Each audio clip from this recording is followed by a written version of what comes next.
সুপ্রিয় দর্শক, আজকের সংবাদে আপনাদের স্বাগত। আজ আমরা জানাবো বৈধভাবে ইতালি যাওয়ার চমৎকার সুযোগের একটি খবর। আপনারা জানেন, ইতোমধ্যেই বাংলাদেশ ও ইতালির মধ্যে একটি গুরুত্বপূর্ণ সমঝোতা স্মারক স্বাক্ষরিত হচ্ছে।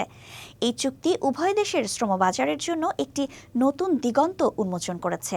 এর ফলে বাংলাদেশ থেকে বৈধভাবে শ্রমিক ইতালিতে যেতে পারবে। নতুন এই চুক্তির আওতায় ইতালি বিভিন্ন খাতে বাংলাদেশি কর্মী নিয়োগে আগ্রহ প্রকাশ করেছে।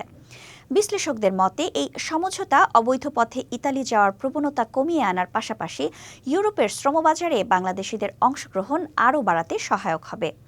এটি কেবল কর্মসংস্থানের সুযোগই সৃষ্টি করবে না, বরং বৈদেশিক মুদ্রা অর্জনের মাধ্যমে দেশের অর্থনীতিকেও আরও শক্তিশালী করবে। প্রবাসী কল্যাণ মন্ত্রণালয় সূত্রে জানা গেছে, বাংলাদেশ ও ইতালির মধ্যে এটি প্রথম কোনো আনুষ্ঠানিক সমঝোতা স্মারক। বৈধ উপায়ে কর্মী অভিবাসনকে উৎসাহিত করাই এই চুক্তির মূল উদ্দেশ্য। যদিও ঠিক কত সংখ্যক কর্মী নিয়োগ করা হবে এবং এর প্রক্রিয়া কী হবে তা এখনও চূড়ান্ত হয়নি। মন্ত্রণালয়ের কর্মকর্তারা জানিয়েছেন, খুব শীঘ্রই একটি যৌথ ওয়ার্কিং গ্রুপের সভায় এসব বিষয়ে বিস্তারিত আলোচনা করা হবে। তবে আশা করা যাচ্ছে, কোটার পাশাপাশি দক্ষতা অনুযায়ী বিভিন্ন খাতে নিয়মিত কর্মী নিয়োগের সুযোগ সৃষ্টি হবে। এই সমঝোতা স্মারকের বিষয়ে ইতালির আগ্রহ বিশেষভাবে উল্লেখযোগ্য, কারণ দেশটিতে উল্লেখযোগ্য সংখ্যক অবৈধ শ্রমিক রয়েছে।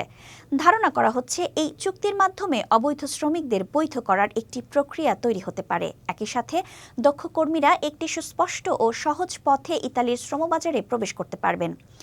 বাংলাদেশ জনশক্তি কর্মসংস্থান ও প্রশিক্ষণ ব্যুরোর তথ্য অনুযায়ী গত ২০ বছরের বৈধ পথে ইতালিতে গিয়েছেন ৮৩,০০০-এর কিছু বেশি বাংলাদেশি শ্রমিক। তবে নতুন এই সমঝোতা স্মারক এই সংখ্যা অনেক বাড়িয়ে দেবে বলে আশা করা যাচ্ছে, কারণ ইতালি দীর্ঘদিন ধরেই বাংলাদেশের জন্য একটি সম্ভাবনাময় শ্রমবাজার। অন্যদিকে ইতালির ভিসা প্রত্যাশীরা এই চুক্তিকে একটি নতুন আশা হিসেবে দেখছেন। দীর্ঘদিন ধরে ওয়ার্ক পারমিট পেয়ে ও ভিসা প্রক্রিয়ায় দীর্ঘসূত্রিতার কারণে অনেকে হতাশ ছিলেন। তারা আশা করছেন, এই চুক্তির মাধ্যমে বৈধ পথে কম খরচে ইতালি যাওয়ার সুযোগ তৈরি হবে এবং দালালদের দৌরাত্ম্য কমবে। বিশ্লেষকদের ধারণা, এই চুক্তির ফলে ইতালির শ্রমবাজারে বাংলাদেশিদের অবস্থান আরও দৃঢ় হবে এবং রেমিটেন্স প্রবাহ বৃদ্ধি পাবে, যা দেশের অর্থনীতিতে ইতিবাচক প্রভাব ফেলবে।